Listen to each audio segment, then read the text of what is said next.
Sumainyo ang Panginoon. At sumainyo. Ang mabuting balita ng Panginoon ayon kay San Lucas. Papuri sa iyo, Panginoon. Dumating ang oras ng panganganak ni Elizabeth at nagluwal siya ng isang sanggol na lalaki. Nabalitaan ng kanyang mga kapitbahay at mga kamag-anak na siya ay pinagpala ng Panginoon at nakigalak sila sa kanya. Nang ikawalong araw, dumalo sila sa pagtutuli ng sanggol. Zacarias sana ang ipapangalan sa kanya gaya ng kanyang ama. Ngunit sinabi ng kanyang ina, hindi, Juan ang ipangangalan sa kanya. Subalit walang isa man sa inyong mga kamag-anak ang may ganyang pangalan, wika nila. Kaya tinudatan nila ang kanyang ama, tinanong kung ano ang ibig niyang itawag sa sanggol. Humingi siya ng masusulatan at sumulat ng ganito, Juan ang kanyang pangalan. At namangha silang lahat. Pagdakay nakapagsalita siya at nagpuri sa Diyos. Natakot ang lahat ng kanilang kapitbahay. Ano pat naging usap-usapan sa buong kaburulan ng Judea ang mga bagay na ito. Pinakaisip-isip ito ng lahat ng nakakaalam ang kanilang tanong.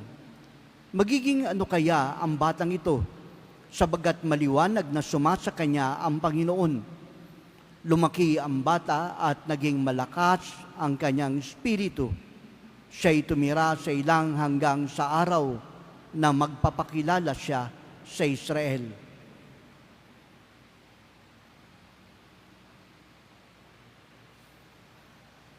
Ang mabuting balita ng Panginoon. Pinupuri ka namin, Panginoong Heso Kristo. Magsiupo muna. Muli magandang umaga po sa ating lahat, mga kapatid. Sa talaan ng kaarawan sa ating pong pananampalataya, ay mayroon lamang 3 na ipinagdiriwang ang kaarawan. Siyempre pa, una, ang ating Panginoong Hesu Kristo, yung pong Christmas. Ikalawa, ang ating mahal na Birheng Maria.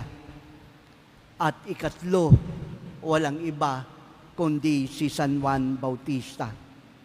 Yung pong ibang mga santo, ang pinagdiriwang po ay ang birth nila, yun sa tinatawag na pagpasok sa buhay na walang hanggan, at iyon ay ang kanilang kamatayan. Kung ganoon, mga kapatid, ibig po palang sabihin, very special itong si Juan Bautista. Imagine, nakasama siya sa 3 na mahalagang pagdiriwang ng birthday. Ano po kaya ang mayroon si Juan Bautista at ganun na lamang ka-special siya?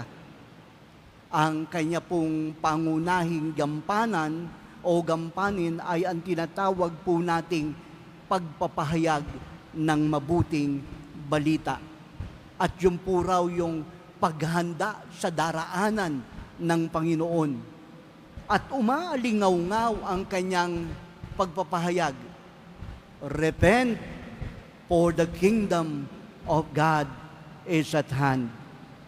Ito po yung taglay-taglay ni Juan Bautista. Sa Ebanghelyo, sinabi po sa atin ang ganitong bagay. Lumaki ang bata at naging malakas ang kanyang espiritu. Alam niyo po, mga kapatid, ang kanya pong paglaki ay dulat na rin po ng grasya ng Diyos. Kaya naman ang pangalan niya po ay sinasabing siya ay ang kaganapan ng tinatawag na faithfulness o graciousness ng Diyos, ang katapatan ng Diyos sa kanyang pangako. Nakita po natin ang kamay ng Diyos sa pagpapalaki kay Juan Bautista. Ngunit, dito po sa bahagi pong ito, nais din nating makita, hindi lamang po ang kamay ng Diyos ang siyang gumabay, bagkus nariyan ang paggabay ng kanyang mga magulang, si Elizabeth at si Zechariah. Sa mabuti nilang halimbawa, hinubog at pinanday itong si Juan Bautista. Nang sa gayon magampanan niya ang kanyang destiny at yan ay ang paghahanda sa daraanan ng Panginoon. Napakahalaga rin po pala ng gampanin ng mga magulang.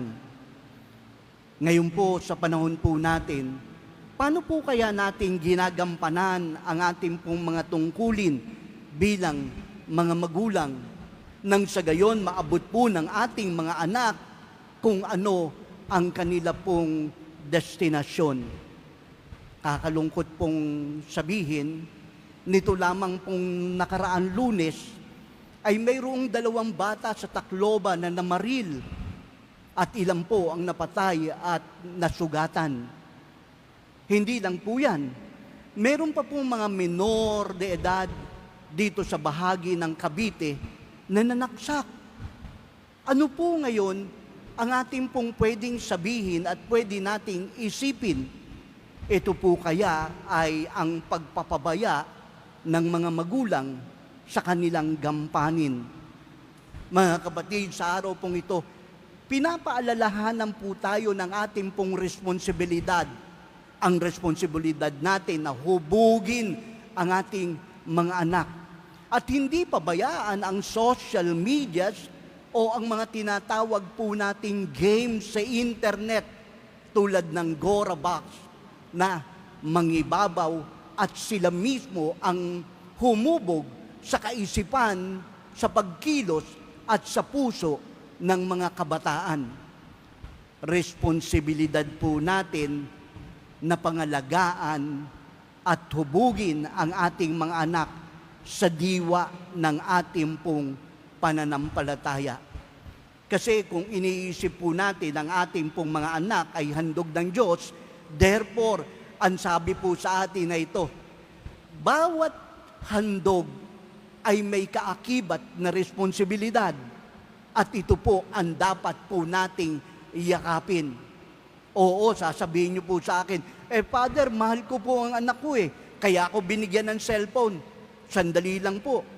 Ang pagbibigay po ng tinatawag nating mga material na bagay ay isa lamang po sa ekspresyon ng ating pagmamahal.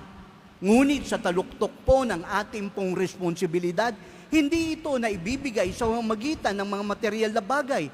Bagkus ang panahon na igugugol natin sa ating mga anak at higit sa lahat, ang pananampalataya mo sa Panginoon. Kung sa inyo po'y nananampalataya tayo sa poong Jesus Nazareno, makabubuti pong pandayin natin ang ating pong mga anak sa pamamaraan ng pagmamahal natin sa ating poong Jesus Nazareno. Sa simula po ng ating pong misyon, ibahagi po natin kung ano ang pananampalataya na nararanasan natin. Sa diwa po ng ating pong binyag, tinatanggap po natin na tayo rin po ay kaisa ni Juan Bautista, ang magpahayag ng mabuting balita. Ituwid ang daraanan ng Panginoon at ipakita ang mabuting gawa. Sa araw pong ito, mga kapatid, tayo ang mga panibagong Juan Bautista, umaalingaw-ngaw at nagsasabing ihanda ang daraanan ng Panginoon. At hindi lamang po sa salita, kundi sa ating mga gawa. Kaya sa araw ng ating pong pagdiriwang ng kapistahan ni Juan Bautista, hayaan po nating manguna si Juan Bautista sa pagturo po natin sa Panginoong poong Jesus Nazareno na siya ang ating huwaran ng sa gayon marating natin kasama ng ating mga anak ang tunay na destinasyon na inihanda ng Diyos para sa atin. At yan ay ang buhay na walang hanggan. Amen.